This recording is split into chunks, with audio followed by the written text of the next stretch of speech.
Sveiki visi, turime ketvirtadienį popiet, 4 val. Tradiciškai 280 apžvalga. Marius Dumnikus, Compensą Life verslo plėtros vadovas ir turime jau gruodžio mėnesį.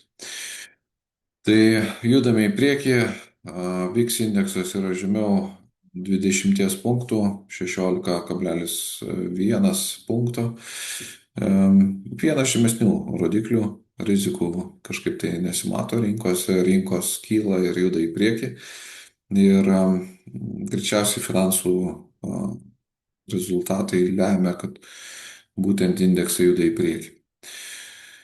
Politika gal ne, tai iš tikrųjų yra neramastingų pranešimų. Mes matome, kad Junktinėse Amerikos valstijose yra atleidimų ir atleidimai yra didesni negu įprasta.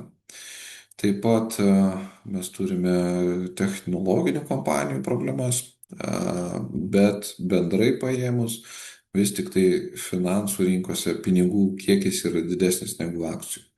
Ir tai lemia, kad akcijos juda į priekį. Dabar, kas yra iš įdomesnių dalykų, tai yra buvo paskelbta, kad pirkimų vadybininkų indeksai, tai Junktinių Amerikos valstijų pirkimų vadybininkų indeksas krito, artėja link 52 punktų. Bendroji sumoje paėmus tai yra teigiamas rodiklis. Kas liečia Europą, kritome žemiau 50 punktų, nors dar spalį buvom aukščiau. Neigiamas rodiklis ir pas kinus tikras kritimas antrą mėnesį iš eilės.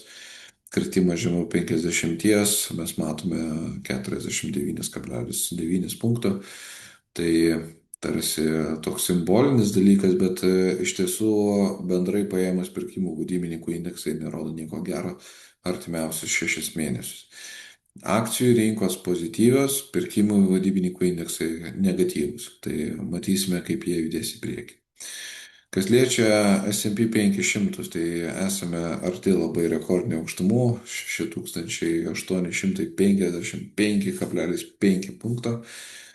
Beveik artėjame link 7000, kuriuos prognozavo metų pradžioje didieji analitikų namai. Ar tai išsipildys, gali būti visko. Viskas priklausys nuo tendencijų. Eurostock 600 žemiau rekordo, bet irgi labai netoli, 2 procentai vos žemiau. Na ir euras doleris pinga, kas mums yra gerai, tai yra dolerio kursas yra beveik 17 dolerio už eurą. Pagrindinės lenktynės vyksta tame, kaip keisis bazinės palūkanų normos. Tai yra, kaip mažins JAV dolerio palūkanų normas ir euro zonos palūkanų normas. Kol kas panašu į tai, kad jau už vos kelių dienų, 10 dieną turėtų būti JAV centrinio banko susirinkimas, kuriame būtent palūkanų normos turėtų būti mažinamos.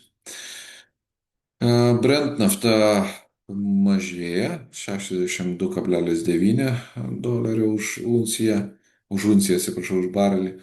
Na ir dujos, čia yra stebuklingas kažkoks skaičius, 29 eurai už megavatą. Na, per visą laiką tokių dalykų turbūt mažiausiai buvo galima tikėtis, kad artėjant naftai, artėjant žiemai dujos kainuotų tiek pigiai. Ir artėjame prie to, kad dujos kainuotų 50% pigiau negu prieš metus. Tai matysime, bus turbūt istorinis toks apsivertimas. Kas liečia varis brangsta toliau dėl tiekimo sutrikimų pagrindė, ne dėl to, kad ekonomika labai kyla, o dėl to, kad Indonezija ir Argentina turi sutrikimų savo kasyklose. Auksas išlieka stabilus, apie 4200 dolerių už unciją. Na ir mūsų rezultatai, tai artėjame link metų pabaigos, žemos rizikos fondai generuoja apie 3 procentus, vidutinės rizikos nuo minuso iki 4 procentų. Na ir aukštos rizikos fondai tikrai demonstruoja puikius rezultatus, beveik siekiančius 50%, kas liečia Europą. Tai tiek iš manęs. Susitiksime gruodžio 11 dieną, 16 val. Tradiciškai 281 kartą.